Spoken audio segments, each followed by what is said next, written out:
Hello and बखैर रागले to all of you. मैं हूं फ़खर यूसुफज़ई और आप देख रहे हैं डिबेट विद फ़खर। आज की डिबेट में बात करेंगे पाकिस्तान के हवाले से हम हमेशा बात करते रहते हैं और पाकिस्तान की पॉलिटिक्स की बात करते हैं, पाकिस्तान की सिक्योरिटी सिचुएशन की बात करते हैं, पाकिस्तान की इकोनॉमी की बात करते हैं। और ये तीनों चीज़ें अगर हम देखें तो ये आपस में इंटरलिंक्ड हैं, ये जुड़ी हुई हैं। एक दूसरे के ऊपर इसका असर होता है, असरअंदाज होती है।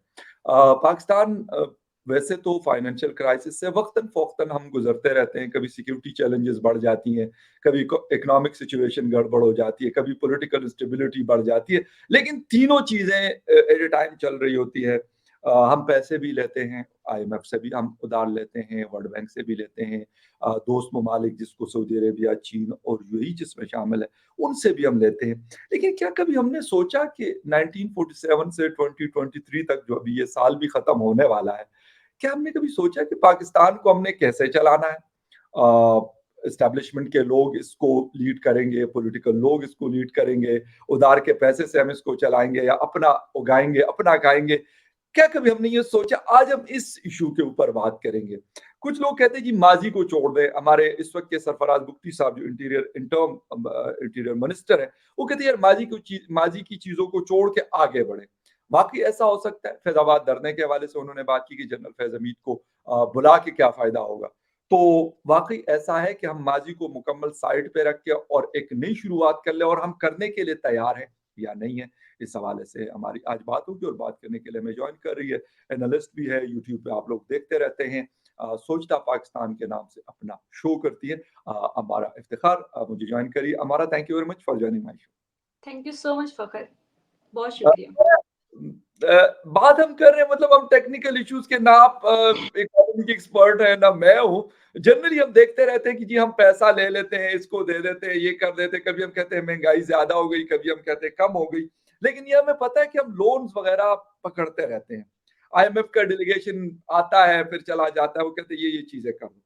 अच्छा, क्या करें हम लोग के, मतलब मेरा एक एज ए पाकिस्तानी आपसे पूछ रहा हूँ कि हम इस गन चक्कर से निकल आए कि यार इससे पकड़ना है पैसा, उसको देना है, उससे पकड़ के इसको देना है, और इसी तरीके से हम अपना घर चलाते रहेंगे। मैं पाकिस्तान को एज ए घर वो कर रहा हूँ। कोई ऐसी चीजें हैं कि हम कहें कि नहीं यार बस बहुत हो गया, हम अपना कुछ करेंगे। यहाँ पे बहुत सारे एजुकेटेड लोग हैं, यंग हमारी पॉपुलेशन है, जो जिनकी उम्रें जो है वो मतलब 15-16 साल से लेके और 29 साल तक, वो 65% की हमारी पॉपुलेशन है। क्या हम कहते हैं कि हम इनको एम्पावर करेंगे, वुमेन एम्पावरमेंट करेंगे, जिससे हमारी इकोनॉमी भी, हमारा मुल्क भी, हमारी सोसाइटी, सारी चीजें अच्छी होंगी? ऐसी कोई सोच आ रही है? अच्छा फ़खर, सबसे पहले जो मैं आपने जो सारी बातें की है, मैं शुरुआत तो आपकी एंड वाली बात थी कि हमारे पास 65% जो है वो हमारी जो नौजवान है। तो मुझे बहुत शदीद तकलीफ़ होती है कि ये सबसे बड़ा अलमिया है पाकिस्तान का। अलमिया किस तरह से है? क्योंकि वो आपकी तकरीबन उनमें से 90% जो हैं वो अनस्किल्ड, और उनकी एजुकेशन ऐसी है जो पूरी दुनिया में कहीं भी काबिल कबूल नहीं है, जो बिल्कुल। जिनके पास कोई फ्यूचर नहीं है। तो बहुत ही खौफनाक सूरत हाल है कि ये जो इसका मतलब ये है कि जो हमारे आने वाले 50 साल हैं उसमें भी हमारे पास अनस्किल्ड और एजुकेशन के नाम पर उनकी जिनके पास कोई मतलब वैल्यूएबल डिग्रीज नहीं है, वो लोग हैं। ये बहुत बड़ी खौफनाक शक्ल है। इसको आप किस तरह से बेहतर कर सकते हैं? आप उन नौजवानों को भी कारोबार में ला सकते हैं, कुछ कारोबारी सेक्टर्स पे आप छोटे लेवल पे आप उनको बिजनेस के साथ, अब आप इन लोगों को दोबारा पढ़ा नहीं सकते, आप इनको बिल्कुल। दोबारा स्किल्स नहीं सिखा सकते। तो इस नौजवान तबके के लिए हुकूमत को सोचना चाहिए कि अब इनको हमने यूटिलाइज कहाँ पे करना है, क्योंकि इसी से आपका मुल्क का आगे मुस्तकबिल डिसाइड होगा।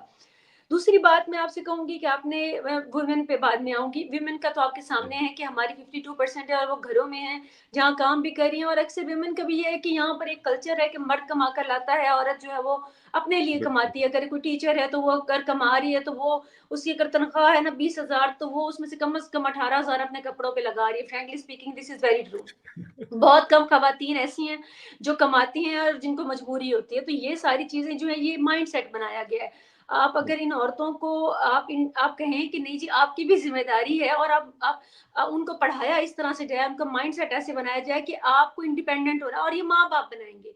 ये आपके टीचर्स बनाएँगे। ये आपका वज़ीर-ए-आज़म, वज़ीर-ए-आला आकर नहीं बताएगा। ये आपके टीचर्स और आपके पेरेंट्स आपको बताएँगे कि बेटा या बेटी आप लोगों ने अपनी ज़िंदगी में इंडिपेंडेंट बनना है। आपने अगर पैसा कमाना है तो अपने मेकअप और कपड़ों पे नहीं लगाना, आपने एक हुँ, सर्टेन लेवल तक अपनी फैमिली को सपोर्ट करना है।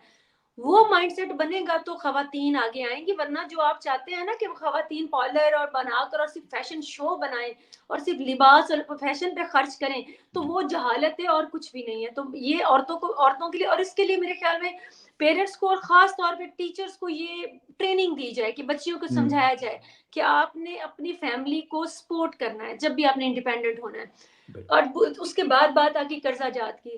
फ़खर साहब हमारे जो कर्जा जात का मामलात है ना, सबसे पहला कर्जा आपको पता है 47 में कायदे-आज़म ने लिया था।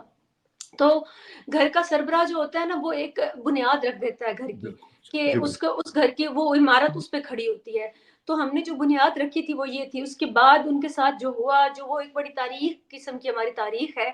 और उसके बाद उससे पहले जी किस तरह से हमारे मुसलमान क्या थे और कहाँ पे परसेंटेज ज़्यादा थी, पंजाब में कहाँ 1 सीट मिली थी, कहाँ हमारी किस तरह से हमें हाँ, बाँट कर दिया गया, वो जो भी ब्लंडर्स हुए, वो सब छोड़ दिया। माज़ी को हम वाक़ई आपकी बात मैं मानती हूँ, माज़ी को आप ठीक है पीछे छोड़ दें लेकिन उससे कुछ सीखें। आप भूलें बिल्कुल। नहीं, उससे कुछ सीखें। आगे ज़रूर बढ़ें, माज़ी में आप अटके ना रहें। उसके बाद अय्यूब दौर में भी हमने एड ली अमेरिका से, जाकर ली और उनको बताया कि हम आपके लिए कितने कीमती हैं, सोवियत यूनियन के लिए, हम आपके लिए यहाँ पे हथियार बन सकते बिल्कुल। हैं। उसके बाद आपको पता हुँ, है जंगों में हमने बहुत कमाया। तो हमें आदत सी हो हाँ, गई कि जैसे हमें कुछ जी, करना नहीं है, हमें मिल जाएगा। ऐसा होता है पाकिस्तान के कल्चर के लोग समझ पाते होंगे, शायद इंडिया वाले भी समझ के एक भाई हमारा भाई रहता है, बाकी जो है ना हम ऐश करते हैं। तो हम बिल्कुल, कुछ नहीं करते जी, हमारा एक भाई-भाई होता है। एग्ज़ैक्टली। तो हमारा ये होता है कि हम लोग करते हैं कि हम लोग की जंगें होती हैं ना हमारे आस-पास, तो हमें डॉलर मिलते हैं हमारे तो जो ना हमारा तेल भी सस्ता हो जाता है, हमारी महँगाई कम हो जाती है। बड़ी तो आप इकोनॉमी है मुझे वो। बताएँ पाकिस्तान ने इंडिपेंडेंटली काम कौन-सा किया है आज तक?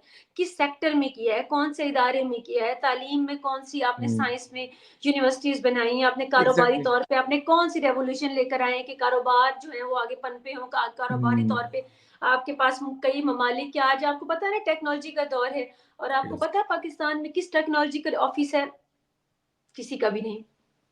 तो इस ये चीज़ें बिल्कुल, आपकी प्रायोरिटी में एग्ज़ैक्टली। शामिल नहीं थी। अब देखिए जी हमारी हुकूमत और बात तो थोड़ी लंबी होगी और बाकी हमारी जो स्टेट है उसको भी समझना चाहिए कि अब हमें मुझे तो आस-पास है उनको भी अगर ज़बरदस्ती बनाए तो और हुँ, बात है जंग नज़र नहीं आ रही।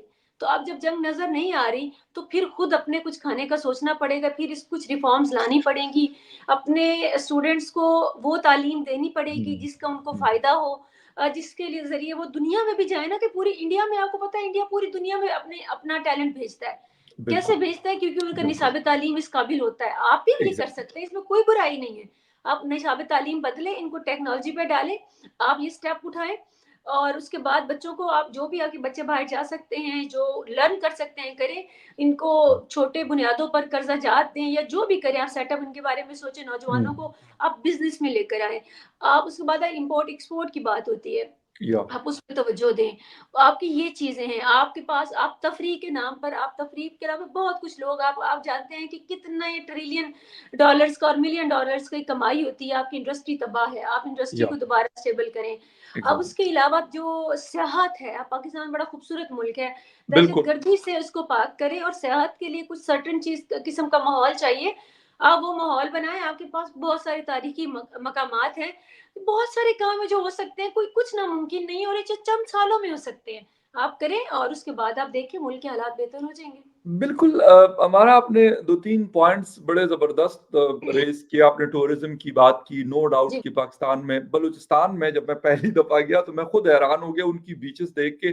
बिलीव मी कि मैं वो पिक्चर्स जब मैंने बनाई तो मेरे कुछ दोस्त, कुछ क्लास फेलोज़ मेरे ऑस्ट्रेलिया में रहते तो मुझे कहते यार किस कंट्री के बीच है? मैं कहा यार बलूचिस्तान है तो बिलीव मी कि वो यकीन नहीं कर रहे थे। मुझे कहते नहीं यार तुम झूठ बोल रहे हो। मुझे खुद यकीन नहीं आ रहा था कि इतनी खूबसूरत जगह हो सकती है। उसके फिर अलावा आपके पास ऑक्यूपाइड भी सवात वाले जी, इलाके जहाँ पे लोग डरते हैं जाते हुए। मैं आप सिक्योरिटी सिचुएशन ठीक करें, आपका मुल्क आपको एग्री। सेहत में बहुत कुछ कमा कर देगा।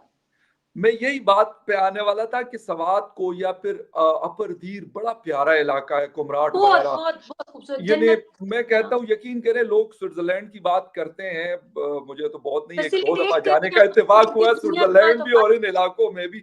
लेकिन वाकई में मतलब लगता है आपको कि वाकई बड़ी प्यार मतलब खूबसूरती है, यहाँ पर भी कोई कम नहीं है। हाँ, स्विट्जरलैंड वालों ने उसको डेवलप किया हुआ और हमने उसको डेवलप नहीं किया हुआ, आप बस इंफ्रास्ट्रक्चर अच्छा। सिक्योरिटी हालात बेहतर करें, कुछ अच्छे आप या उनको स्ट्रक्चर दें, इंफ्रास्ट्रक्चर आप बिल्डिंग्स बनाएं, उनके एग्जैक्टली। होटल्स बनाएं, रेस्टोरेंट्स बनाएं, और आप सिक्योरिटी बेहतर बनाएं।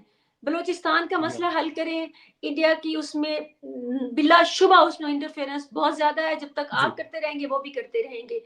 आप अगर चाहते हैं टेबल टॉप करें, हमारी स्टेट अगर चाहती है तो इन जगहों को हमारे लिए, अब पूरी या दुनिया के लिए सेफ जोन बनाएं, और उसके बाद उनके उन सेहत के साथ हमारा बहुत बड़ा एक किस्म का वो समझने के बिल्कुल। वो आ सकता है। और उसके बाद जो मैं कहती हूँ इंडस्ट्री, तो मैं ऐसे ही नहीं कहती हूँ, पूरी दुनिया में अमेरिका से लेकर इंडिया, इंडिया से लेकर ब्रिटिश लोग जो आज प्रोपोगेंडा कर रहे हैं ना, ये प्रोपोगेट कर रहे हैं, हम नेटफ्लिक्स से जो भी जो देखते हैं ना आप, ये जो ये आपके दुनिया में प्रोपेगेंडा करने के लिए, या आपके दुनिया में फॉरेन पॉलिसी जो है ना, वो सारी आपकी इंडस्ट्री के जरिए होती है। तो जी खुदारा अच्छे जो जो सपोर्ट करे, स्टेट्स सपोर्ट करे, या अच्छा कंटेंट बनाए। दुनिया को आप दिखाना चाहते हैं कि आप अच्छे हैं, आप दुनिया को दूसरे लोग दिखा रहे होते हैं कि पाकिस्तान में कितना, आप पाकिस्तान की खूबसूरत शक्ल दिखा, इंडस्ट्री या डेवलप करें। मैं बार बार कह रही हूँ, बिल्कुल। न्यूज इंडस्ट्री आपके पाकिस्तान के अवाम के लिए इंटरटेनमेंट है, वेरी शॉकिंग। आपकी बिल्कुल। ड्रामा इंडस्ट्री बहुत यस। बेहतरीन है। आप अपनी फिल्म इंडस्ट्री, क्योंकि ड्रामा एक एक छोटे स्केल पे होता है, बिल्कुल। फिल्म इंडस्ट्री जो होती है वो पूरी दुनिया में आपकी देखी जाती है, और आपका एक वो बिल्कुल। आपका नाम बनाती है मुल्क का। सो इमेज आपका मुझे क्रिएट सिर्फ, करती है। जी बिल्कुल, आप आपने आपने अगर अपना अपना चेंज करना है ना, कोई भी पर्सपेक्टिव, या आपने अपने मुल्क को कुछ या आपने चेंज करना है कि ये हमारा मुल्क जो है इस तरह नहीं, सर आप अपनी फिल्म इंडस्ट्री पे इन्वेस्ट करें, लोगों को कहें कि आए, हम आपकी जो जो वो फैसिलिटी, मुल्ला को उससे दूर रखें, उनको वो जो भी जिन जिन अब देखिए, अब ये इकबाल के ऊपर बनी थी, let me complete my thing, जी, जी, प्लीज़। जिन्होंने 100 बच्चों का किया था, और उसके अलावा कुछ, तो वो बैन कर दी गई। देखिए दुनिया में ऐसी फिल्में बनती हैं, हाँ। अप्रिशिएट की जाती हैं हुँ, इसी, और उसके बाद अच्छे मामलात भी आते हैं। आप बताएं, अमेरिका ने इराक में जो जुल्म किए, या अफगानिस्तान में जो जुल्म किए, उन्होंने अपनी बिल्कुल। फिल्मों में क्या दिखाया? लीबिया में। हीरो। लीबिया में, हर जगह उन्होंने अपने बिल्कुल। फिल्मों में अपने फौजियों को हीरो दिखाया, रहम दिल दिखाया, वो दिखाया जो पागल हो गए, जो मस्कीन, वो खुद मस्कीन है, वो मारने वाले, हाँ, वो तो हाँ। मारना ही नहीं। अच्छा, पूरी दुनिया में प्रोपोगेट किया, this is what I want from my state, या कि आप जो भी कर रहे हैं, आप कुछ ऐसा जुल्म नहीं कर रहे। अमेरिका जो जुल्म कर रहा है ना, दुनिया में उसको लेने की जरूरत नहीं किसी को। कल भी मेरे से कोई बिल्कुल सवाल सही। कर रहा था, मैंने कहा था अफगान हमसे नफरत करे सर आंखों पे, अमेरिका से भी करके देखे ना, अमेरिका से क्यों नहीं करते, तो उधर हुँ, भी करे ना। तो बात बिल्कुल। मेरी कहने की ये यस। है कि स्टेट हमारी जो है ना, वो फिल्म इंडस्ट्री पे तवज्जो दे, और अपना एक इमेज डेवलप करे। जो लोग दुनिया में लोगों, आम मासूम लोगों को मार मार के, इसराइल और अमेरिका, इराक छोड़े, लीबिया छोड़े, अफगानिस्तान छोड़े, बच्चों को नहीं छोड़ा, औरतों को, और उनकी मूवीज देख लें आप उठा के, और वो पूरी यस। दुनिया में हिट जाती हैं, आज भी लोग देखते हैं। तो इसका मतलब क्या है कि इसके ऊपर आपको काम करने की जरूरत है, आप काम करें। और ये कोई एक आम बात नहीं है फखर, कि मैं कह रही हूँ, हमारा बिल्कुल अगर ठीक कह कह रही हूँ रही ना, हैं। और मैं ही कह रही हूँ, मैं बहुत बड़ा एंगल इशू जो है वो मैं उठा रही हूँ, और या मैं आईएसपीआर और अपनी स्टेट से बार बार रिक्वेस्ट करूंगी कि आप फिल्म के जरिए, फिल्म के जरिए, फिल्म ही होगी, ड्रामा नहीं, और या वो नहीं जितने घटिया आईएसपीआर के वो ड्रामा बना देते हैं, ऐसे नहीं। आप बिल्कुल। टॉपिक्स उठाएं, और दुनिया में आप एक बिचौर कंटेंट उठाएं, और दुनिया में अपने हुँ। आप को साबित करें कि आपका ये भी एक हमारी स्टेट को हम हमेशा क्रिटिसाइज करते हैं, लेकिन बहुत सारी चीजें ऐसी हैं जो पूरी दुनिया में इतनी खराब है, और उनका उनकी मूवीज में देखें, तो आप भी कर सकते हैं ये, बिल्कुल। और ये करें। अच्छा, बिल्कुल आपने बात की मतलब हिंदुस्तानी फ़िल्म इंडस्ट्री पूरी दुनिया में जहाँ पे भी तभी हम तो उन्हें जाते। खालिस्तान और कश्मीर में होने वाले मजालिम, या बाकी कितने स्टेट में सेपरेशन की तहरीक चली, कभी देखी है आपने? मैं कहता हूँ बहुत सारी चीज़ें उन लोगों ने अपनी, यकीन करें, हमारा की फ़िल्म इंडस्ट्री के ज़रिए जो उन्होंने सो 2 एग्जैक्टली, चीज़ों के ज़रिए दिया। इमेज इमेज एक बना दिया अपने पूरी स्पोर्ट्स के दुनिया में। ज़रिए दिया और एक अपनी फ़िल्म के ज़रिए। मैं कहता हूँ मिडल पहले ईस्ट में फिल्म के चले जाएँ, जरिए, यूरोप। इंडस्ट्री के जरिए, जी। उसके बाद नॉलेज के जरिए। एग्ज़ैक्टली, यूरोप में, अमेरिका में, ऑस्ट्रेलिया में, जहाँ पे भी चले जाएँ तो आपको वहाँ पे उनका म्यूज़िक, और ये मैं कहता हूँ उनकी बहुत बड़ी कामयाबी है। अरब लेकिन कंट्रीज़ में बिल्कुल, हर जगह। हमारा लेकिन एक चीज़ मैं कहना चाहूँगा, अभी 2-3 दिन पहले मुझे किसी ने क्लिप भेजा। इस्लामाबाद, अ, आपने यकीनन देखा हुआ है, इतना बड़ा शहर भी नहीं और इतना जी, छोटा जी, शहर मैंने भी नहीं। बहुत दफ़ा देखा हुआ है। बिल्कुल, अब पारा के पास एक स्पोर्ट्स कॉम्प्लेक्स है, वहाँ पे कोई म्यूज़िकल शो हो रहा था, तो लाल मस्जिद की कुछ ख़वातीन निकली, उन्होंने डंडे उठाए और उन्होंने जो गालम-गलौच की, मैंने वो ट्विटर पे भी वो क्लिप लगाया उनका, और जो वो बातें कर रही थी कि भई एक इस्लामिक मुल्क के अंदर आप ये कैसे कर सकते हैं? और ये मतलब जो उनके मुँह में आ रहा था, मैं वो आई बातें नहीं यहाँ पे अंडरस्टैंड, आई दोहराना अंडरस्टैंड। चाहता। पाकिस्तान की हर लेकिन जगह पे हो हमारा रहा है। ऐसी जगह पे आपने देखा, आप मूवीज़ की बात करती हैं, अभी रिसेंटली कुछ 1 साल पहले, मुझे नाम भूल रहे उस मूवी का, तमाशा शायद थी, उसको ज़िंदगी रिलीज़ नहीं तमाशा हो। बैन हो गई और वो मूवी इतनी बेहतरीन है कि आप जितनी आप सोच सकते हैं, मैंने पूरी फैमिली के हमारे साथ ये बैठ चीज़ें हम कैसे ओवरकम करेंगे? मतलब हम वो ब ख कर खातून जो है वो सकते हैं, डंडे कर उठाए सकते हुए, हैं, बिल्कुल लड़कियाँ कर और सकते लड़के हैं। बच्चे उनके साथ थे, और वो कह रही थी कि मैं रोकूँगी, मुझे अब पुलिस वाले बेचारा यूँ करके डीएसपी और एसएसपी और ये सारे खड़े, मतलब कुछ कह नहीं सकते। ये इतना पावरफुल है ये तबका। इसी तरीके से पंजाब यूनिवर्सिटी में जमीयत के लोग मैं उठ तो के मीडिया कंसर्टों पे को कैंसल आई करवा। इसीलिए हूँ। मैं तो जी, मीडिया पे आवाज़ ये उठा रही हूँ। मैं तो जी, मीडिया पे स्टेट से रिक्वेस्ट कर रही हूँ, जनरल आसिफ मुनीर से रिक्वेस्ट कर रही हूँ कि जी, because he has the power, he has the guts. बिल्कुल, मैं मानती हूँ कि मैं बंदे को आप 100 क्रिटिसाइज़ करें, लेकिन गट्स उस बंदे में ऐसे हैं कि वो उसने मैं समझती हूँ कि वो सब बदल सकते हैं। ये मेरा मानना बिल्कुल है। कर सकते हैं, बिल्कुल और कर मैं सकते हैं। आई कहती हूँ agree with you. Concerts 90s में कंसर्ट्स होते थे, इब्रार हक के, बाकियों के, लाखों में हज़ारों में लोग जाते थे, सब जाते थे, तब कहाँ था बिल्कुल, आपका मुल्ला? और आज आप म्यूज़िक के ज़रिए पूरी दुनिया में म्यूज़िक के ज़रिए कंसर्ट्स होते हैं और लोग जो हैं, आपका एक इमेज जाता है, सॉफ्ट इमेज जाता है। या आप मुल्लाज़ को कंट्रोल करें, इंडस्ट्री बनाएँ, इंडस्ट्री के ज़रिए अपने मुल्क को एक सॉफ्ट इमेज हुँ, आप बिल्ड करें, उसके बाद आपके पास सिक्योरिटी के लिए आप उसके बाद सेहत आएगी और उसके अलावा कंसर्ट्स कराएँ, आप उनको जी, सेफ्टी दें, मुल्लाज़ को कंट्रोल करें, मुल्लाज़ मलेशिया, अरब, कतर और इंडोनेशिया, तुर्की हर जगह पे स्टेट के अंडर हैं। भई यस, हमारे मुल्ला को आपने आपने सिर्फ़ यूज़ करना होता है किसी वक़्त। मैं रिक्वेस्ट करूँगी मेरे स्टेट के बड़ों से कि आप किसी और को रख लें यूज़ करने के लिए, किसी और पार्टी को कोई और बना, लेकिन मुल्ला को मत बिल्कुल, रखें। ये वो बिल्कुल। साँप है जो आपको डसते हैं, जो आपके मुल्क को आपकी जो भी स्ट्रैटेजीज़ हैं, मैं स्टेट लेवल पे तनकीद नहीं करती। जो भी हो चुका माज़ी में मैं कहती हूँ ठीक है, लेकिन उससे कुछ सीखें। सीखें बिल्कुल, ज़रूर, आप उससे आगे बढ़ें, कुछ सीखें और उसके साथ-साथ आप अपनी इंडस्ट्री को डेवलप करें और उस वो कर सकते हैं। देखें जी वो मुल्क के लिए मुश्किल होता है। एमबीएस ने क्या-क्या नहीं किया, एग्ज़ैक्टली। एक आदमी ने।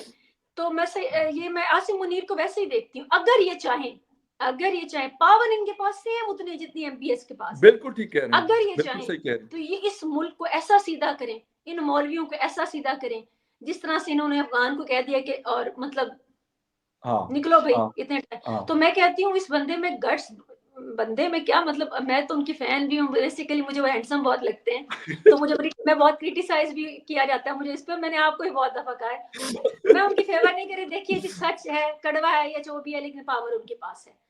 आप बिल्कुल, ये एक इसमें अलग कोई डिबेट डाउट है। नहीं है। ये एक अलग डिबेट है कि क्यों है, नहीं होनी चाहिए, एक अलग है। लेकिन मैं मानती हूँ कि उनके पास पावर बहुत है पावर है, उनके वो पास, चीज़ें बहरहाल करवा हम जो सकते हैं। मर्ज़ी कह दें। लेकिन अब वो करवा सकते हैं। वो बिल्कुल मुल्ला करवा को सकते उनके बहुत अच्छी तरह से अ, वो इतनी ताकत, अच्छा इन डिक्टेटर्स के पास इतनी ताकत होती है, मुशर्रफ ने बुगटी को मार दिया था, बुगटी पूरा बलूचिस्तान तब से जल रहा है, नवाबज़ादा अकबर तब खान से जल बुकटी। रहा है। यस, तो इसका मतलब ये सब कर बिल्कुल, सकते हैं। लाल मस्जिद पे भी, इसका मतलब है आज की हमारी एस्टेब्लिशमेंट भी इन मुल्लाओं को कंट्रोल कर सकती है, तो करें। मैं कहती हूँ करें, बिल्कुल करें। हुँ, एंटी हुँ, स्टेट जो भी बात करें उनको भी आप करें आयरन हैंड्स के साथ, और सब करते हैं। यस, कोई फ्रीडम ऑफ स्पीच इतनी नहीं होती, लेकिन मुल्ला को भी कंट्रोल करें, अपने मुल्क को हुँ, आप कमा कर तो देना है ना, खाना तो है ना अवाम ने। बिल्कुल, बिल्कुल। मुल्क को तरक्की तो देनी है, उसके लिए सबसे पहले आपको ये जो डंडा बरदान है ना, इनको पहले तो इस्लामाबाद से निकालें। एग्ज़ैक्टली। इनके मदरसे, वजह मैं बताती हूँ आपको। ये वो बिल्कुल आप सही कह रहे हैं। उसके लिए उसकी एक बड़ी रीज़न, मैं कोई मज़ाह में नहीं कह रही है। एग्ज़ैक्टली, आप उधर सफारत खाने हैं, वो थ्रेट्स हैं। या आप उनको उनको उनको और जगह दें, लेकिन उनको उस मेन आपका कैपिटल है, वहाँ पे या दुनिया भर के सफारत खाने हैं, लोग डरते हैं वहाँ पे आने से। जी, आपने धरने करवाने होते हैं, ये आप ही करवाते हैं, आप कोई और शहर चूज़ करें। आप बिल्कुल, उनके मदरसों को बिल्कुल, अलग जगह दें। मैं ये नहीं कह रही कि उनको खत्म कर दें हमारे, लेकिन कंट्रोल करें, स्टेट के कंट्रोल अंडर करें। लेकर आएँ। उनकी जुर्अत ना हो कि कहीं कंसर्ट हो रहा है या मीडिया है तो उसको उसके ऊपर वो बात कर सकें। तो बस दैट्स व्हाट आई वांट, और मैं चाहती हूँ कि मेरा आपके तवज्जुह से मेरा ये जो पैगाम है वो उन तक पहुँचे, जो भी मेरे सुनने वाले हैं। नहीं, बिल्कुल आप सही कह रही हैं और यकीन करें बाद-औक़ात बल्कि मैंने अभी 1-2 दिन पहले एक शो किया था, उसमें मैंने कुछ बातें की थी और मैंने उनसे रिक्वेस्ट की थी क्योंकि उनके यकीनन लोग हमारे चैनल को देख रहे होते हैं। तो मैंने उनसे कहा था कि भाई आप ये वाला मैसेज लाज़मी उनको पहुँचा दीजिएगा, बाकी चीज़ें तो चले आप देख रहे होते, सो देख रहे होते, देखते रहिएगा। कोई देखे या ना देखे, शब्बीर मुझे तो लगता है देखेगा मेरा ही। कोई और मैसेज पहुँचे ना पहुँचे, मेरा ये क्लिप ज़रूर वायरल हो ये जाएगा कि वो बहुत हैंडसम है और वो शुरू से मेरे कुछ वीडियोज़ में है और I am a really big वैसे फैन ऑफ हिम। हमारा तो मेरे एक और मुझे लगता है ये स्कैंडल तो ज़रूर, मुझे शक पड़ रहा था कि कभी मेरे मुँह से निकल जाएगा और ये मेरे साथ ज़रूर होगा।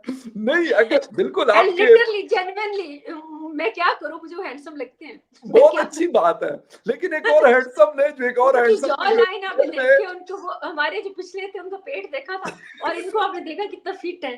अभी बंदे मैं हो वही यार, मतलब मैं वही कह एप्रिशिएट तो रहा कर हूँ, सकती हमारा उसको हैंडसम हैंडसम कह के तो उसने तो हमारा मतलब काम कर दिया। अब ये वाले हैंडसम आप कह हूँ। ये रही हैं। एस्थेटिकली बहुत खूबसूरत है। लगता है बंदे के पास पावर बहुत है। पावर तो क्यों ना हो, ये मुझे मतलब एक क्रिटिसाइज़ करेंगे, मेरा कुछ भी वायरल नहीं होगा, मैं बहुत मुझे ट्रोल किया जाएगा इस बात पे। मुझे पता खैर एनीवे तो मसला सिर्फ ये है कि आप जो बात कर रही हैं कि अगर ये कंट्रोल करना चाहे तो इनके लिए कोई चीज़ नामुमकिन नहीं है। बिल्कुल जो भी नहीं है। स्टेप्स ये ले लाइक लेते एमबीएस, हैं, मैं ये इनको कर उतनी और पावर समझती हूँ जितनी एमबीएस के पास है। बिल्कुल सही कह रही हैं। बल्कि शायद मुझे तो लगता है कि उनसे ज़्यादा इसलिए कि क्योंकि वो खुद क्योंकि उनको फौजी तो नहीं है, ये बहुत तो खुद ज़्यादा फौजी वो है। करना पड़ता है, इनके पास हाँ, ये बहुत पावरफुल है हमारी स्टेट, कर तो सकती है। ये बिल्कुल हमारी जो एस्टेब्लिशमेंट है ये बहुत ज़बरदस्त मतलब पावरफुल है, लेकिन अगर उन पावर्स को एक प्रॉपर डायरेक्शन में ये मसला हमारा है कि तो हम फ़ायदा भी हो सकता है रॉन्ग उनको, बहुत डायरेक्शंस में बड़ा फ़ायदा इस्तेमाल हो सकता करते है। हैं। हम टीएलपी को सपोर्ट करके उनसे धरना करवा देंगे, हम जो है वो ताहिर अल कादरी से धरना करवा मेरे देंगे, ख़्याल हम किसी में और को आसिम बैकअप मुनीर इन चीज़ों से कुछ सीखेंगे, मुझे लगता है। अगर ये सीख गए ना तो इसका मतलब है कि हमारी किस्मत ठीक है, जागने इस तरह वाली जब है। से वो आए हैं आपको कोई बयान इतने सुनाई नहीं ना दिए, साद रिज़वी के, कम है, कम है। फ़लस्तीन पे, या वो कुछ कंट्रोल है मौलवी, कोई धरना भी नहीं दिया उन्होंने भी। है ना? तो मैं मेरी बड़ी उम्मीदें हैं, मैं सिर्फ़ ऐसे ही नहीं उनको पसंद करती। खैर हमारी भी उनसे यही रिक्वेस्ट है कि भाई अब आप मेरे पास पता है कैसा आएगा, वो मेरे लिए कि इमरान खान मेरे लिए ना बड़े क्लिप्स बनते हैं, वो मैंने देखती। इश्क में पागल, इमरान खान के मैं हमेशा खिलाफ बोलती थी और मेरे वो आई वीडियो बनाएगी इमरान खान के इश्क में पागल लड़की, अब मेरे लिए बनाई जाएगी आसिम मुनीर के इश्क में पागल लड़की। तो ऐसा कुछ नहीं है भई, माफ़ कर दो मुझे, ऐसा कुछ नहीं है। अच्छा अच्छा वो स्टेट ऑफ हमारा हेड है, हेड ऑफ हमारी स्टेट है, सॉरी हेड ऑफ नहीं, स्टेट है। नहीं तो हमारे इडो चीफ ऑफ आर्मी स्टाफ है, तो हम सब के हैं। तो मुझे इसमें नहीं, इन्वॉल्व मत कीजिएगा, इसके नहीं ऊपर इतनी हमारा मुझसे लेकिन वीडियोज़ ना बनाइएगा। नहीं, नहीं, वो तो ख़ैर वो तो लोग बनाते हैं और बनाने दें उनको, लेकिन एक और चीज़ हुई है पीटीआई के अभी जो नए जलसे मतलब अभी जो हो रहे हैं 2, 3, 4 दिन, 5 दिन से, हफ़्ते से, उसमें एक नारा होता है, वो कहते हैं कि पीटीआई ज़िंदाबाद, इमरान खान ज़िंदाबाद से पहले वो नारा लगाते हैं पाक फ़ौज ज़िंदाबाद। यकीन करें, मतलब जब मैंने उस दिन आई मैंने एम देखा हैप्पी फॉर सब that, I am happy for that. मैं चाहती हूँ कि पीटीआई को लेवल प्लेइंग फील्ड मिले, मैं जेन्युइनली चाहती हूँ। मैं और ये मैं वो कौम है यूसुफ फ़खर, कि अ, मैंने इनके लिए, मैं हमेशा इसके खिलाफ बोलती थी। मैं अच्छा मैं कहती थी तब भी, नून लीग का मौका आने दें, मैं उनसे शदीद इख्तिलाफ रखती हूँ। तो जब मैंने वीडियोज़ देख दी तो उन्होंने मुझे ट्विटर किया हुआ है, उन्होंने आईएसपीआर को टैग किया हुआ है। मैं तुम्हें कहा कौन-सी कौम हो भई? ये क्या कौम है? ये जो पीटीआई वाले हैं। तो वैसे I am happy for that. मैं चाहती हूँ कि इमरान खान साहब के साथ भी उनके ताल्लुकात बेहतर हों और वो भी बाहर आएँ और अपनी मर्ज़ी से चलाएँ। उनको उनको ख़ैर इमरान खान ने भी बहुत लिमिट्स क्रॉस की हैं, बट मैं चाहती हूँ कि उनको मौका दिया जाए इसमें और उनको माफ़ किया जाए कुछ हद तक। नहीं अगर वो इस बिल्कुल काबिल इसमें हैं तो, क्योंकि इमरान खान साहब ने बहुत डैमेज किया मुल्क को। इसमें कोई शक मेरा नहीं है मानना और है। मैं कहता हूँ कि बिल्कुल मैं खुद इमरान खान को सबसे बड़ा क्रिटिक मैं हुआ करता था और लोग मुझे उनकी पार्टी के लोग अच्छी खासी गालियाँ मुझे ट्विटर पे और कहाँ-कहाँ लेकिन देते थे। फिर भी हम उनके हक लेकिन में बात आज मैं करें। उनके हक में बात करता हूँ, उसकी वजह बिल्कुल, सिर्फ ये बिल्कुल। मैं भी आज बिलीव मी मैं हमारा ना इमरान खान के घर से मेरे घर में रोटी आती है, ना नवाज़ शरीफ ज़रदारी साहब, ना किसी और के घर से आती है और ना मुझे बिल्कुल चाहिए। लेकिन एक चीज़ है कि एज़ ए जर्नलिस्ट जब से काम कर रहा हूँ, जितना अरसा हो गया, मैंने कहा यार मेरे लिए इमरान खान हो या कोई और हो, हाँ, अगर वो डिलीवर करता है पाकिस्तान को, पाकिस्तान की अवाम को, तो मेरे लिए वो आदमी जो है वो बड़ा रिस्पेक्टेबल भी है, बड़ा इम्पोर्टेंट भी है। लेकिन अगर वो डिलीवर नहीं कर रहा और सिर्फ़ कहानियों पे हमें टरका रहा है, तो वो कोई भी आ जाएगा, वो अगर मेरे अपने फादर बैठ जाएँगे तो मैं उनको भी क्रिटिसाइज़ करूँगा। हालाँकि my Fakhar father is a mark big my fan of words, Imran Khan. Fakhar mark my words, मैं मानती हूँ आज के वक्त तक कि जितना डैमेज इमरान खान ने इस मुल्क को किया उतना किसी ने नहीं किया। I agree. मैं आपको मार्क माय वर्ड्स के, इमरान खान जितनी दफा भी आएगा सिर्फ तबाही लाएगा, वो कोई काम नहीं कर सकता। लेकिन मैं उनको पूरी तरह से सपोर्ट करती हूँ कि उनको बराबर जमहूरी, अगर आप जमहूरियत चाहते हो इलेक्शन, तो उनको पूरा मौका दें।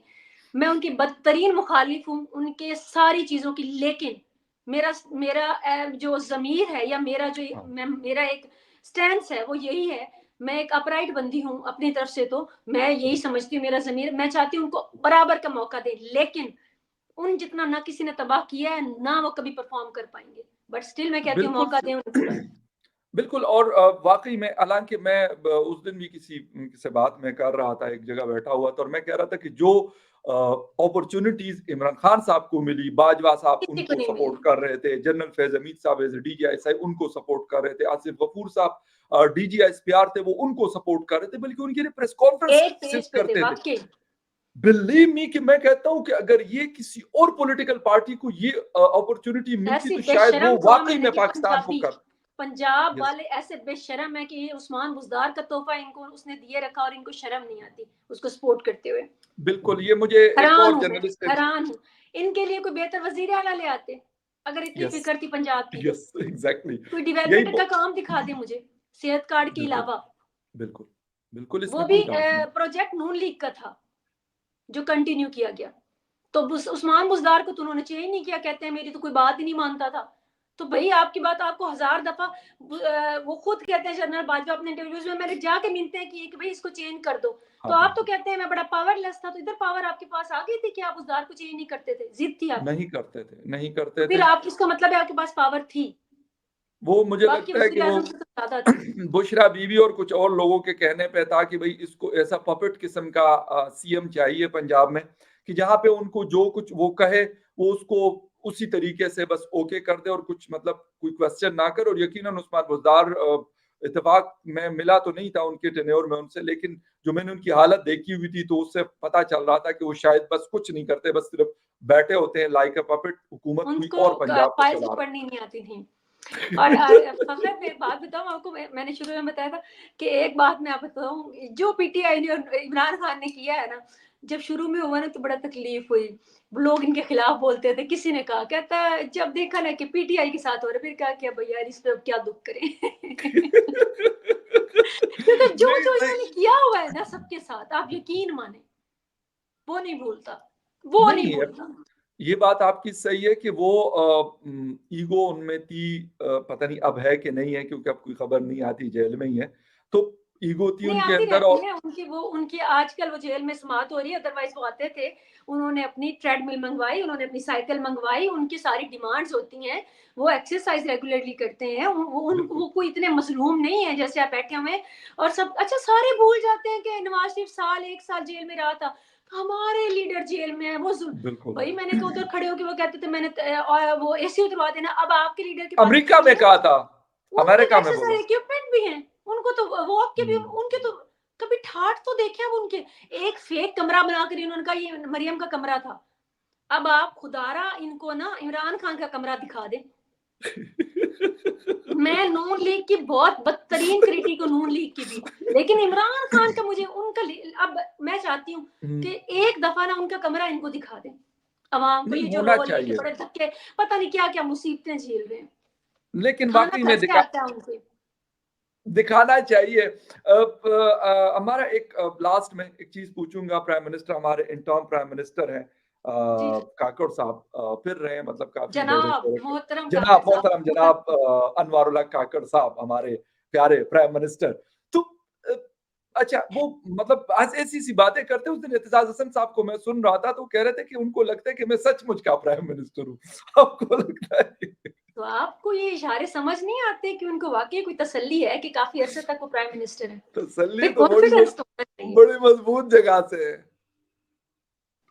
नहीं तो अच्छा नहीं है कॉन्फिडेंस, कि कॉन्फिडेंट तो है ना भाई। इमरान खान की आप कौम को चाहे, आपको इमरान खान की क्या चीज अच्छी लगती थी? कॉन्फिडेंस। हुँ, तो हुँ, आपको स्टेट ने बिल्कुल, उसके बदले में वही कॉन्फिडेंट एक टेम्परेरी से ही दिया है ना, आप किस किस बिल्कुल, बात पे शुक्र अदा करेंगे उनका?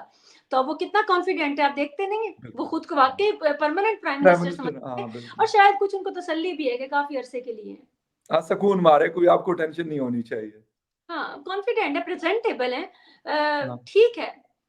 बाकी स्टेट ही चलाती है तो ऐसे ही होता है, जो भी नहीं आएगा। मेरा नहीं वो तो ख्याल कि ख़ैर कोई फ़र्क पड़ता है। अच्छा अच्छा दूसरा ये कि वो मतलब अभी यूएई गए या फिर बाकी जगहों पे गए, लेकिन बाजवा साहब जिस तरह इमरान खान साहब के साथ जाया करते थे, कभी सऊदी अरेबिया, कभी कहाँ कि भई हमने एमओयू साइन करना है, इन्वेस्टमेंट्स लेके आनी है। तो अभी वही ड्यूटी जो है वो जनरल आसिम साहब के पास है। तो वाक़ई में हम मैं कहता हूँ क्योंकि फ़ौज एक बहुत बड़ा इदारा है, यकीनन हमारे इर्द-गिर्द हिंदुस्तान है, अफ़गानिस्तान है, ईरान है, चाइना है, 4 बॉर्डर्स हमारे टच करते हैं। वो बहुत ज़रूरी है। टीटीपी एक बहुत बड़ा थ्रेट है, हमारे ऊपर बड़े खतरनाक किस्म के वो अटैक्स कर रही है, बलूचिस्तान में हो या फिर खैबर पख्तूनख्वा में हो, किसी चीज़ को स्पेयर नहीं कर रहे। तो ऐसी सूरत-ए-हाल में हमारे चीफ को उन चीज़ों पे फ़ोकस ज़्यादा अच्छा ना होता, क्योंकि ये अगर पॉलिटिकल लोगों के हवाले की पर जाती कि भई आप लोग हर सँभालो। मुल्क का अलग निज़ाम होता है। जी, जी। रशिया का अलग है, चाइना का अलग है, नॉर्थ कोरिया का, साउथ कोरिया का अलग है, अरब दुनिया में अलग है, और वेस्ट में अलग है। पाकिस्तान का थोड़ा-सा आप देखिए ना, अगर तो हमेशा से स्टेट पावर में रही है और इनको और इन्होंने ही मुल्क को चलाया है। मैं जी, स्टेट पे और अपनी एस्टेब्लिशमेंट पे बहुत तनकीद करती थी, लेकिन आजकल जो हालात है ना हमारे अफ़गानिस्तान के साथ, आप मेरे कुछ प्रोग्राम्स देखें, मैं किसी से डरती नहीं हूँ। लेकिन मैं कुछ चीज़ें समझती हूँ कि हमारी सपोर्ट की अब ज़रूरत है। अगर हम भी खिलाफ बोले ना इस जी। वक़्त, अच्छा, और उनको जाना ज़रूरी है क्योंकि पूरी दुनिया को पता है कि पावर किसके पास है। आपके ओके। अनवारो लकाकड़ जाएँगे तो उनको तो कोई वहाँ पे रिसीव करने ही नहीं आएगा। मैं मज़ाक नहीं कर रही, इमरान नहीं, खान को कोई नहीं हकीकत है। आएगा, नवाज़ शरीफ ये को कोई नहीं हकीकत है, आएगा रिसीव करने, हकीकत है। जब तक आपके चीफ ऑफ आर्मी स्टाफ नहीं होंगे वहाँ पे, क्योंकि पावर उनके पास है। और जी, दूसरी बात, थ्रेट्स पाकिस्तान को आज इतने ज़्यादा हैं जितनी आपकी सोच है। और ये इन मुल्लाओं को इसलिए भी सख्त हाथों से नहीं ले रहे, क्योंकि कुछ हद तक थ्रेट्स हैं कि यही मुल्क में जगह-जगह पे धमाके करेंगे, ये इतने बुरे साँप पाले हुए हैं। तो आजकल मैं कहती हूँ कि आप जैसे लोगों को भी कि आप स्टेट का साथ दें, कुछ जी। बहुत मुश्किल हालात हैं। तो तनकीद ज़रूर करें, लेकिन ये भी देखें कि जो माज़ी है, सीखना उससे चाहिए, लेकिन आजकल हालात जो हैं, बहुत क्रिटिकल है, ना मुल्लाओं को सख्त हाथ डाल सकते हैं, इधर दहशतगर्दी का खतरा है, अफ़गानिस्तान के साथ जो हमारे हालात चल रहे हैं, वो बहुत खतरनाक हैं। तो चीज़ें क्रिटिकल है, इंडिया के साथ आप देख रहे हैं।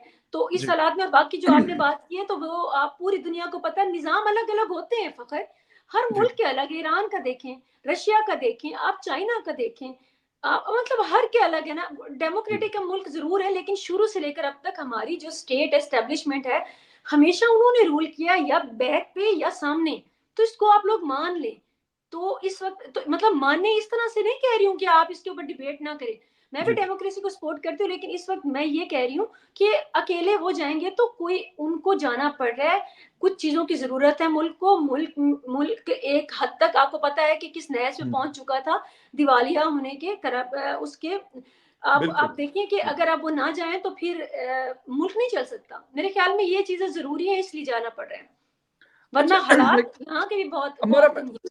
मैं ख़त्म कर रहा हूँ लेकिन ये चीज़ क्यों नहीं हो सकी? बांग्लादेश में हो गई बाकी कंट्रीज़ में हो गई, हिंदुस्तान में हो गई। हमारे यहाँ क्यों नहीं हुई कि हम कहते हैं कि जी कोई भी आर्मी चीफ़ होता है, मैं ये नहीं कहता कि यार आर्मी चीफ़ हमारा बिल्कुल वो सऊदी मैं अरेबिया बता क्योंकि देती हूँ, बड़े क्लोज़ रिलेशन मैं है आपके हमारे, वो सवाल का जा जवाब दे सकते हैं देती हूँ। और उनको जाना भी चाहिए। अमेरिका भी जाना चाहिए क्योंकि उनके पास साथ हमारी बड़ी पार्टनरशिप रही है। बहुत सारी चीज़ें होती हैं जो पेंटागन के साथ जनरल आसिम साहब या जो भी आर्मी चीफ़ होंगे वही बात करेंगे। वो फ़खर यूसुफ़ज़ई या मारा इफ्तिख़ार या फिर अनवर मैं आपको लकाकर वो बिल्कुल नहीं कर डिटेल से जवाब दे जी, देती हूँ एंड में, थोड़े जी, लफ्ज़ों में। जी, एक बात समझ लें कि जब पाकिस्तान बना था ना, तो ये जो जी। बुनियाद रखी गई थी ना, मैंने कहा था जैसे कर्ज़ा सबसे पहले कायदे-आज़म ने लिया था, तो बिल्कुल सही। कायदे-आज़म जब गवर्नर जनरल बने थे। बिल्कुल। ये थी हमारी डेमोक्रेसी की बुनियाद, जो ईंट रखी गई थी। हुँ, तो सही। उसके बाद अगर आप कहें ना कि माशाल्लाह क्यों लगते हैं, तो ये आप और मेरी बेवकूफ़ी होगी। हमें हमारे हुँ, जितना रीजन दिया गया था उससे ज़्यादा हमें फ़ौज दी गई थी। हमारे पास पहले दिन से कोई इदारा नहीं था सिवाय फ़ौज के जिसके पास ताकत हो। तो जहाँ पे इतनी ताकत होती है और आपने आपके आपके पास कोई पॉलिटिकल पार्टी कायदे आजम के पास पॉलिटिकल पार्टी पता है कौन सी थी? जो सिर्फ वडेरे थे, कोई पॉलिटिकल विजन नहीं था। इंडिया के पास जवाहरलाल नेहरू और गांधी और बहुत बड़े बड़े नाम है, उनकी लंबी स्ट्रगल थी, कई सालों की उनकी political party strong Congress party थी। के वास्ते ये सवाल करते हुए थोड़ी तारीख पढ़ा करे, कायदे आजम ने तो सिर्फ वो रियासतें या वो जागीरदार साथ मिलाए थे जिनको कहा था कि हम लैंड रिफॉर्म नहीं करेंगे, आपको ऐसे ही वडेरे रखेंगे। वो सियासतदान नहीं थे। तो जब आपके पास सियासी पार्टी नहीं थी, जब आपके लीडर का सियासी विजन नहीं था, सॉरी टू से कायदे आजम का कोई सियासी विजन नहीं था जमहूरी, वो कंफ्यूज थे आखिर तक कि ये सेकुलर स्टेट है या ये इस्लामिक स्टेट है। फिर पावर किसके पास थी? आपकी पॉलिटिकल पार्टी स्ट्रांग नहीं थी, उसमें कोई स्ट्रांग लीडर्स नहीं थे। आपके मुल्क में पावर थी आर्मी के पास। तो इस मुल्क में जो लोग सवाल करते हैं ना, तो क्यों मार्शल लॉ लगते हैं, तो उनको इस जवाब का पता होना चाहिए। तो फिर जब तक ये पावर रहेगी और उसके बाद चलते चलते 76 सालों में वो पूरा इदारा जो है, उनका माइंड सेट एक ऐसा बन चुका है जो मैं नहीं समझती कि आने वाले 50 सालों में 100 सालों में बदलेगा। देखिए जी, पावर जिसके पास भी होती है ना, आप अगर ये सोचे ना कि वो अल्लाह उनको ईमान देगा एक दिन और वो सारी पावर छोड़ के अल्लाह अल्लाह करने लग जाएंगे, आपको कहेंगे आप मुल्क आप संभालें, ऐसा नहीं होता। वर्ल्ड हिस्ट्री पढ़ें, आपको ऐसा नहीं, आप ये उम्मीद मत रखें। आप कोशिश करें कि थोड़ा सा हम आगे के साथ या कुछ हद तक वो अपने ही राय से सही, लेकिन 5-5 साल हुकूमतें चलाने दें। ये उम्मीद मत रखें कि स्टेट आपके साथ, तो वो आपके पॉलिटिकल वर्कर्स के साथ या आपके पॉलिटिकल लीडरशिप के साथ अपनी पावर शेयर करेगी। हकीकत पसंद बने। और ये हमारी आज की बात नहीं है, इसके पीछे बहुत रीजंस है, इसके ऊपर मैं पूरा दिन भी बात कर सकती हूँ। लेकिन ये बचकाना सवाल है कि यहाँ पे मार्शल लॉ क्यों लगते हैं, यहाँ पे पावरफुल क्यों है। ये पावरफुल ही रहेगी, बट आप और मैं और आपको हमारी पॉलिटिकल पार्टीज इतनी हमांग हो सकती हैं कि या तो कहें कि भी हमने अच्छा, फिर इनको क्या जल्दी है, इनको क्या तकलीफ है कि ये 2 साल 3 साल आती है और इनको सिर्फ और सिर्फ लूटना होता है, अपने केसेस खत्म करवाने होते हैं। अगर आर्मी गलत है तो पॉलिटिशियंस कहाँ पे ठीक है? ये सारे बैक स्टेप हो जाए, कह दें कि हमने पॉलिटिक्स नहीं करनी, आर्मी नहीं करनी है, तो वो खुद आ जाए या फिर आवाम लेकर आए। मेरा मेरा सब पार्टी से सवाल है। बिलावल और मरियम ये क्यों धक्के खा रहे हैं? क्यों क्यों इनके पास क्या कमी है? ये लोग जाएं, इनको सिर्फ अपने केस शहबाज शरीफ को, नवाज शरीफ को खत्म करवाने होते हैं, और इमरान खान को, गोगी, बुशरा बीबी, सबके। तो ये इमरान खान को क्या तकलीफ है, क्यों बनना है उनको वजीर आजम? वो तो कहते थे मेरे पास पावर ही नहीं है। तो जब पावर ही नहीं है, उनको दोबारा क्यों बनना है? और वजीर आजम सारे यही कहते हैं नहीं है पावर, क्यों बनते हैं? सिर्फ और सिर्फ अपने कारोबार सपोर्ट करने के लिए। और इमरान खान साहब को पावर का नशा था। अच्छा, हिटलर को कोई पैसे का नशा नहीं था। लोग इतने जाहिल है, वो कहते हैं इमरान खान ने क्या बनाया। उस हिटलर को पावर का नशा था, जिसने लाखों लोग मार दिए। जब वर्ल्ड वार 1 और 2 में देखे, पावर का नशा करप्शन के नशे से ज्यादा होता है। इमरान खान को पावर का नशा, और अपने आसपास वालों को सबको उन्होंने अप्लाइज किया, सबको उन्होंने सारी छुट्टी दी। मैं कहती हूँ ये सारे, कम से कम ये जो 3 पार्टीज है ना, ये पीछे चली जाए, कहती है ना कि एस्टेब्लिशमेंट ने हम पे जुल्म किए, ये कहें कि हमने नहीं करनी हुकूमत। देखती हूँ मैं कि एस्टेब्लिशमेंट ले आएगी जो भी उनको अवाम लेकर आनी होगी। तो ये पीछे हटे, ये 2 साल इनको पता होता है कि इन्होंने 2-3 साल के लिए आना है, इनको कंफर्म होता है कि इनको पावर, लेकिन ये आते इसलिए हैं क्योंकि इनको अपने मुकदमात खत्म करवाने हैं, तो इनको अपने जो कारोबार होते हैं वो उनको कुछ करवाना होता है, और उनको अपने कारोबारों में सारी मफादात चाहिए, तो इसलिए वो 2.5 साल आते हैं। वो कोई मेरे और आपके लिए नहीं आते रफाई काम करने। Sorry to say that my ending remarks. नहीं, इसमें कोई शक नहीं है कि उन लोगों के भी अपने कारोबारी मसाइल भी होते हैं और भी कुछ ऐसी चीज़ें होती हैं जिसकी वजह से वो ये काम करते हैं। लेकिन एक चीज़ हमें समझनी है, और वो ये है कि अगर फ़ौज या फ़ौज के लोग ये काम कर सकते थे, तो 4 दफ़ा उन्होंने ट्राई किया है, 33 इयर्स तक वो हमें रूल करते रहे डायरेक्टली, और रेस्ट ऑफ द 37 या जो 40 इयर्स बनते हैं, वो इनडायरेक्टली हमें उन्होंने रूल वजह किया है। बताती हूँ ना तो फखर जी, साहब, जी। जी। दुनिया जो है वो आपको कर्जा जाज या आपके साथ वो सफारती ताल्लुकात नहीं रखती। अगर आप एक जमहूरी मुल्क हैं और उसके बाद बिल्कुल। आप पॉलिटिकल हुकूमत नहीं रखते, ये मजबूरी है। अदरवाइज पॉलिटिशियंस को भी अच्छी तरह से पता है पॉलिटिशियंस में कहाँ डेमोक्रेसी है, किस किस पार्टी में है। मैं सब पार्टी के खिलाफ हूँ। आम आवाम की पार्टी बनाए, आम आवाम को लेकर आए, इमरान खान लेकर आए, नवाज शरीफ लेकर आए, बेटी को छोड़े, बिलावल को छोड़े, आम आम आदमी, आम लोग, टीचर, पढ़े लिखे लोगों को लेके मैं उनको सपोर्ट करूंगी, मैं उनके लिए लड़ मर जाऊंगी। लेकिन जब तक ये लोग हैं तब तक तो मैं इनकी कभी सपोर्ट नहीं करूंगी। ये नहीं नवाज इसमें शरीफ ने कैसे अब ये अपना बयानिया बदल लिया, इमरान खान ने कैसे अपना बयानिया बदल लिया, सरदारी ने तो हुँ, शुरू से बयानिया बदल लिया। हाँ। तो ये आप इनकी सपोर्ट अच्छा पूरी अवाम जो है वो बेवकूफ़ तो नहीं है ना? तो हुँ, ये अपने बयानिया बदलते हैं, तो फिर आप क्यों बदलते हैं बयानिया? हमें आपकी खिदमत की ज़रूरत नहीं है, आप नए लोगों को आने दें, हम नए लोगों को चांस दें, आम अवाम राइट। को चांस दें। मैं ये चाहती हूँ। बिल्कुल और ख़ैर पाकिस्तान को चलाना है, कैसे चलाना है, सबने अपनी-अपनी ट्राई कर ली है। लेकिन अफ़सोस कि लोगों की ज़िंदगियाँ नहीं बदली बल्कि हम बेहतर से बदतर की तरफ क्यों आए, ये सोचने वाली बात है। ये अब मेरे अवाम ख़्याल में सोचिए, अवाम एंड भी पे अब ये सोचे और अवाम साथ में जो रूल करते रहे हैं वो नवाज़ शरीफ साहब की पार्टी हो, ज़रदारी साहब की हो, मौलाना की हो अचकज़ई मगर साहब की मैं हो और या आप वली ये कैंप फैला रहे हैं कि अब अवाम सोचे। बिल्कुल सोचना चाहिए, बिल्कुल सोचना चाहिए और साथ में हमारी एस्टेब्लिशमेंट को ये सोचना पड़ेगा कि अगर जनरल फैज़ हमीद या दूसरे जनरल-चन्नल जो वो फ़ीज़े-वीज़े बनाते रहे, तो वो उनका भी कटहरे उसी में लेकर तरीके आएँ, से अकाउंटेबिलिटी करें, जिस तरीके से उसके सियासी बाद फिर लोगों हम हाँ को जी लेके बोलेंगे। आते हैं। बिल्कुल, अगर वो करेंगे तो हाँ, फिर हम कहेंगे कि भई क्या आप अपने इदारे के लोगों को भी नहीं छोड़ते? अगर आप वो फ़खर चाहते हैं सिद्दीक ना कि अवाम में जो नफ़रत पैदा हुई है, वो इज़्ज़त ख़त्म हो रहे। तो उसके लिए वो अकाउंटेबिलिटी करें। पाकिस्तान की अवाम जो एग्ज़ैक्टली, अपनी फ़ौज से बहुत प्यार करती है, लेकिन उधर बिल्कुल। इंसाफ़ देखेगी तब। अवाम जो है वो मैं पहले भी या बता चुकी हूँ और आपको मैं दोबारा एंडिंग रिमार्क्स दूँगी कि पाकिस्तान की अवाम बात करे अपने एजुकेशन सिस्टम पे, अपने निसाब पे, एग्ज़ैक्टली। अपनी उन चीज़ हमारे बच्चों को खेल के मैदान हो और स्कूल में 5-5 मरले के बिल्कुल, स्कूल की इजाज़त ना दी जाए, हमारे जी। सेहत के मामलात पे, इन टॉपिक्स पे बात करें, छोड़ दें बाकी पॉलिटिक्स। बिल्कुल सही है और जब ये होगा तो मेरे ख़्याल हम भी बाकी दुनिया की तरह तरक्की याफ़्ता मुल्क कहलाएँगे और हम तरक्की करेंगे। हमारा थैंक यू वेरी मच बहुत शुक्रिया आपके टाइम का कि आपने शो थैंक जॉइन यू किया so much for and viewers thank you very much for watching debate with Fakhar Yousafzai किसी और डिबेट में आपसे फिर मुलाकात होगी तब तक के लिए टेक केयर। बाय।